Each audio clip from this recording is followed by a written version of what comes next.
기획재정부 장관, 정내 국민의힘에서 3선 의원을 했던 서초구, 예, 강남 서초 송파, 강남 3구, 알짜배기 중에 알짜배기, 무조건 눈만 감아도 무조건 민주당은 절대로 안 찍어줘. 서초구에서, 그러니까 서초구는 국민의힘 공천만 받고 오면 막대기를 꽂아도 무조건 찍어줘. 거기서만 세 번 국회의원을 한. 그러니까 얼마나 국민의힘 쪽에 줄을 서고 충성을 바쳤겠습니까? 이해훈 전 의원, 국민의힘. 그 양반을 이재명 대통령이 지금 이재명 정부에 어떻게 보면 가장 중요하게 새롭게 이제 이름을 바꾸고 조직을 개편해서 만드는, 그리고 이 경제를 제대로 살려야 되는 기획예산처 장관, 기획예산처 장관으로 지명했다? 임명했다? 지명했다?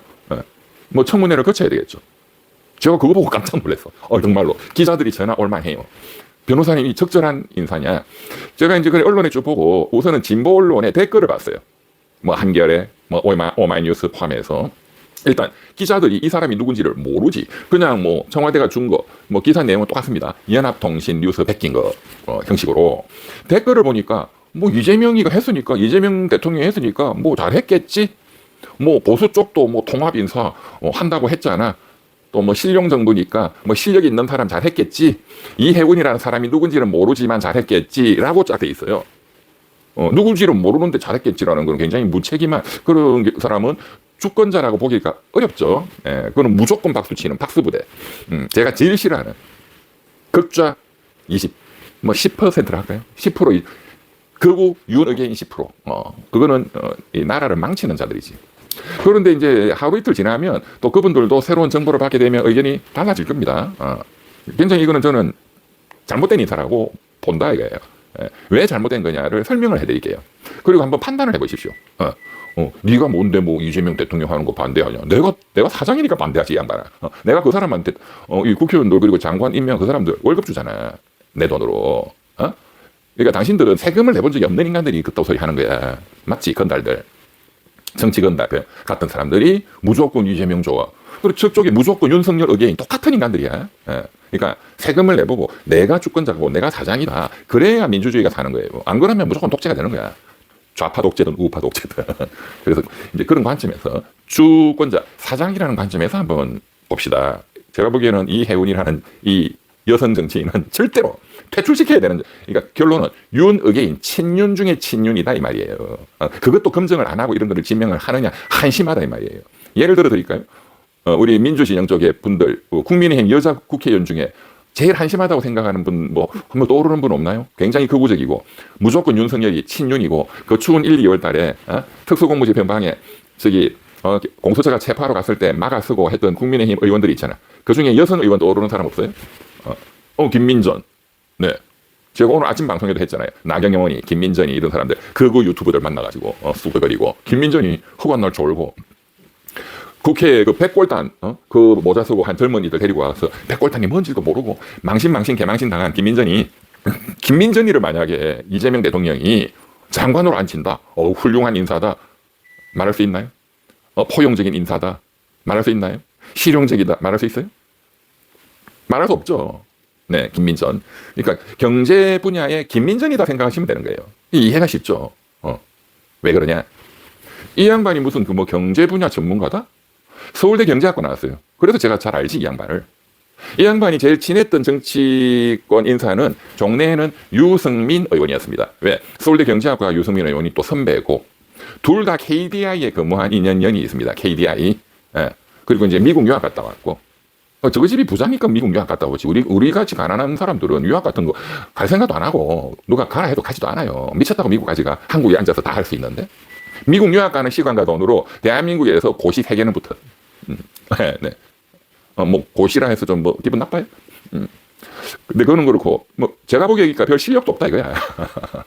유승민 의원님은 옛날에 좀 실력이 있었어요. 근데 뭐 유승민 하면 경제통이다. 이해원 하면 여성이고 뭐 KDI 출신 국민의힘에서 서초구 그 무조건 찍어주는 그 동네에서 3번. 뭐 경제 전문가다? 이해원이는 아는 사람도 없지만 유승민은 모든 국민이 다 알잖아요. 유승민 의원이 경제통이다? 서울대 경제학과 나온 거는 맞아. 미국에서 경제학 박사 학위를 받은 거는 맞아. KDI라는 그 경제를 중심으로 하는 국책 연구기관의 연구원으로 근무한 거는 맞아. 여기까지. 그러면 경제통이 되나요? 대한민국 경제를 위해서 법안 하나 낸 게 없어요. 우리가 유승민표 경제 관련 어떤 개혁 법안이다라고 할 수 있는 게 단 한 개도 없습니다. 그래서 저는 유승민 전 의원을 경제통이다, 경제 전문가다라고 인정하지 않습니다. 하물며 유승민은 그 대학교 입학할 때 전국 차석했습니다. 친형이 제가 굉장히 존경하는 제 사법연수원 다닐 때 제 지도 교수였어요. 유성정 판사. 지금은 변호사 하시죠. 두 형제가 유성정, 친형은 서울법대, 그래서 사법고시 돼가지고 이제 고위법관 하다가 지금 로펌에 계시고, 동생 유승민이는 전국 차석, 서울대 경제학과. 그러니까 두 아들이 굉장히 공부를 잘했죠. 아버지가 유명한 대구에서 유수호 국회의원 했던, 그리고 뭐 인권 변호사 비슷한 것도 하고 돈을 엄청나게 벌었어. 그러니까 아버지 돈으로 그냥 먹고 사는 거야. 이해훈, 유승민 의원의 경력이나 실력에 비하면 아무것도 아니지. 그래서 유승민 따라다니는 거죠. 그런데 이제 유승민이가 별 볼 일 없으니까 걷어차고 뭐 떠내기. 그러다가 어쨌든 국민의힘인데 기본적으로. 자, 이 사람이 제일 중요한 건 작년 12월 3일 윤석열이가 비상기업 내란을 터뜨리고 그 이후에 어떠한 정치적 입장을 보였냐 하는 게 우선은 중요하겠죠. 그래서 지금 오늘 보니까 조국 대표부터 반대를 이제 하는 입장을 내기 시작하는군요. 맞는 겁니다. 네, 조국 대표는 그 서울대학교 교수도 했고 하시니까 잘 아실 겁니다. 네, 지금 조국 혁신당에서는 굉장히 강력한 반대 논평을 냈습니다. 이재명 대통령은 과연 이해훈이라는 사람이 어떤 사람인지를 도대체 검증이라도 해봤냐 이거야. 친윤 중에 친윤이다. 윤석열 탄핵을 극렬 반대한 사람이다. 김민전이하고 똑같다고 보면 됩니다. 왜 주목을 못 받았냐? 김민전이는 현역 국회의원이지만 이 사람은 현역은 아니거든. 조은희, 서초구청장에 있던 조은희가 현역 의원이고, 조은희한테 밀려가지고 지역구도 이제 성동 그쪽으로 쫓겨난 거죠. 그래서 지금 주목은 못 받고 있는데, 과거에는 굉장히 TV에 자주 나왔어요. 조국 대표조차도 이 사람이 어떤 사람인지를 도대체 검증이라도 해봤냐 이거야. 친윤 중에 친윤이다. 그리고 이해훈, 이 사람이 지금 윤석열과 친윤 의견과 완전히 정치적으로 결별했다. 그걸 확인했냐 이거야. 그리고 이해훈 씨는 그것을 국민 앞에서 명백히 본인은 친윤과 결별했다라는 것을 밝혀라 이거야. 밝혀라.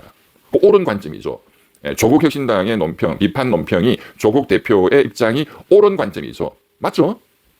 이해훈 씨 이 사람 작년 내란 터진 이후에 일관되게 극우적인 정도가 아니라 극우 중에 극우의 입장을 고수해 왔습니다. 탄핵은 무효다.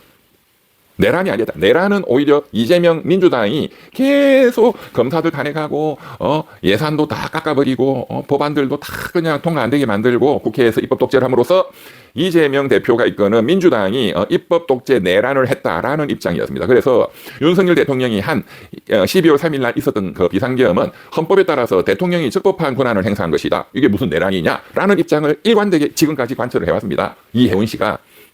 그리고 그것을 행동으로 옮겨왔어요. 행동으로. 윤의계인 집회에 일관되게 참석을 해왔고, 지금 그 지구당 위원장인데 국민의힘. 심지어 놀라지 마십시오. 심지어 헌법재판소가 4월 4일 날 윤석열을 파면 결정했죠. 그 직전 3월 달에 얼마나 많은 국민들이 가슴을 졸여했습니까? 왜 헌재가 빨리 결정을 안 하지? 5대3이다 등등. 3월 22일 날 그때 이제 극우 세력들이 막 발언을 했죠. 자, 헌법재판소가 뒤집어진다. 애시당초 공수처가 체포하러 간 것도 공수처는 수사권이 없다. 그러니까 체포할 자격도 없다. 등등까지.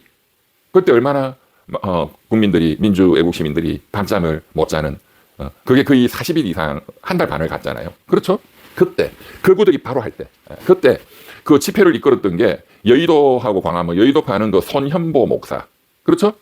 어게인 더 코리안가 하는 그 이제 전한길이라고 하는 그 강사 전한길이 그자가 막 슈퍼스타로 떠오르고, 광화문에서는 전광훈 목사가 또 지네들끼리 파벌이 갈려가지고 막 그 시위가 어마어마했잖아요. 젊은이들도 그 윤의계인의 가담한 젊은이들이 상당히 많습니다, 사실.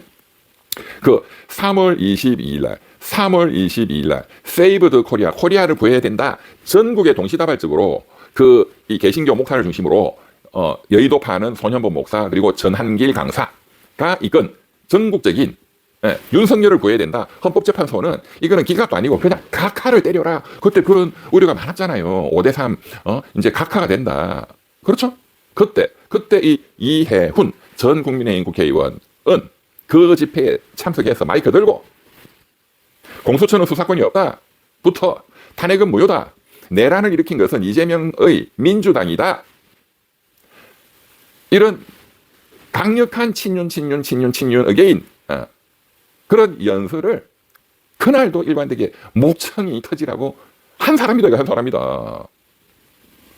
그러면 이 사람이 지금도 친윤석열, 윤어게인 그리고 윤석열이 그 세력의 내란 세력의 재집권을 도모하고 있다고 볼 수밖에 없잖아요. 그렇기 때문에 조국 대표가 조국혁신당이 이재명 청와대는 이것을 확인했느냐? 이 해운이는 지금도 친윤인지에 대한 본인의 정치적 입장을 명백히 국민 앞에 밝혀라 하는 것은 대단히 정확한 지적입니다. 그렇죠. 특히나 조국혁신당은 민주당의 가장 중요한 아군이잖아요. 저는 조국혁신당도 지난번 성범죄가 터졌을 때 강력하게 비판했습니다. 그렇지만 이번에 조국 대표나 혁신당의 이 비판적 논평과 입장은 대단히 타당하다라고 저는 보는 것입니다. 옳은 건 옳다 하는 것이 뭐. 그렇죠? 그게 배운 사람이야, 배운 사람. 쉽게 말해서 우리 헌법이 지향하는 대한민국의 주인, 주권자인 사람은 제 같은 사람이에요. 무조건 우리 옛날에 무조건 우리 제인이 마음대로 해. 그래서 나라 개판 만들었잖아. 문재인이가. 그래서 만든 게 윤석열이잖아요. 똑같은 게 지금 만들어지고 있다는 저는 너무나 심각한 위험성과 불안을 갖고 있는 겁니다. 또다시 이 민주공화국이 문재인과 같은 어리석은 그 혼군, 그런 자에 의해서 또 공화국이 망쳐지는 게 아닌가라는 불안을 갖고 있다 이 말입니다. 오늘 그 또 인사를 보고 저는 그것을 다시 확인하는 겁니다. 그래서 이 방송을 다시 들었습니다. 다행히 조국 대표가 조국 혁신당이 저와 똑같은 비판적 논평을 내서 제가 오히려 너무나 또 감사하다 이런 또 생각까지 듭니다. 정말로 감사하게 생각하고 또 더 깊이 있는 논평이 또 내일 나올 것으로 기대합니다. 왜? 계속 새로운 정보가 또 나올 것이니까 그렇습니다. 나머지 분들에 대해서도 저는 굉장히 비판적이지만 또 박수 칠 만한 사람도 있지만 오늘은 이해운 씨에 대해서만 집중해서 말씀을 드리겠습니다. 마지막으로 이분이 무슨 뭐 경제에 대해서 경제 정책에 대해서 잘 안다면 90% 우리 민중을 위한 서민을 위한 경제 개혁의 어떤 그런 본인의 정책이나 그런 게 있느냐? 단 한 번도 그런 게 없었어요. 국민의힘이 뭔 서민을 위한 정책을 했겠어? 단 한 번도 그런 게 없었다고. 본인의 어떤 경제 전문가로서의 저는 전문가라고 생각하지도 않습니다. 그러나 어쨌든 뭐 서울대 경제학과 나오고 뭐 했으니까 단 한 번도 없어요. 그런데 이분이 이재명 대표의 쿠폰, 소비 쿠폰, 뭐 기본소득 이런 것은 신랄하게 비판해 왔습니다. 그거는 포퓰리즘이고 그야말로 망한 남미가 하는 그 좌빨 포퓰리즘 정책에 불과하다. 그리고 최근까지도 국민의힘 그 당협위원장이니까 최근까지도 이재명 대통령이 하고 있는 1차 소비 쿠폰 뿌리고 막 하는 그런 것은 문재인 때 경제를 말아먹은 소득주도 성장의 아류에 불과하다. 뭐 표현을 한다면 쿠폰 주도 성장에 불과하다라고 신랄하게 비판해 왔습니다. 그리고 이재명 정부가 갖고 있는 기본적인 확장적 재정정책, 돈을 푸는 확장적 재정정책, 큰 정부론이죠. 이게 소위 이런 것에 대해서 명백히 반대해 왔습니다. 작은 정부는 작아져야 되고 재정 지출은 더 줄여야 된다. 적자로 가야 된다. 지금 확장적 재정 정책을 쓰면 재정 파탄이 난다. 재정을 줄여야 된다. 이게 이제 전형적인 이제 자유주의 미국의 그 시카고 학파의 기본적인 태도인데 시카고 학파는 그때 나라마다 다른 거예요. 구체적인 정책은. 근데 이해운 이분은 깊이 있는 어떤 연구를 한 적이 없어. 그냥 무조건 국민의힘이니까 작은 정부 뭐 무조건 재정 지출 줄여. 그리고 또 이재명 쪽이 쿠폰 막 찍고 1차, 2차 막 추경 때리고 하니까 어이구 잘 됐다. 너가 돈 쓰는 건 안 돼. 그거는 빨갱이들. 남미 망했잖아. 그리스 망했잖아. 프랑스 봐봐 망했잖아. 프랑스 막 들고 일어나서 파리가 지금 개판이잖아. 그게 다 본포는 좌빨 정책이야. 그거 뭐 신문 보고. 지금 최근까지 그 입장을 유지한 분입니다. 그런데 어떻게 이재명 대통령이 경제정책을 기획하고 그림을 그려야 되는 그리고 예산을 배분해야 되는 기획예산처 장관으로 이분을 발탁했죠? 뭐 이분에 대한 뭐 토론을 해봤나요? 환단고기 하듯이 이분하고 만나가지고 정말 1대1로 깊이 있는 토론을 밤새워서 해가지고 임명했나요? 국민을 위해서? 이 대한민국을 위해서? 저는 전혀 그런 흔적이 보이지 않는다는 겁니다. 자, 오늘 이 정도 하고 이제 내일 좀 입장 발표를 좀 기대합니다. 조국 혁신당에서도 이해원 당신이 직접 말해봐. 친윤하고 완전히 단절했는지부터 그리고 당신의 경제정책의 기본 원칙이 뭔지부터 말을 해봐.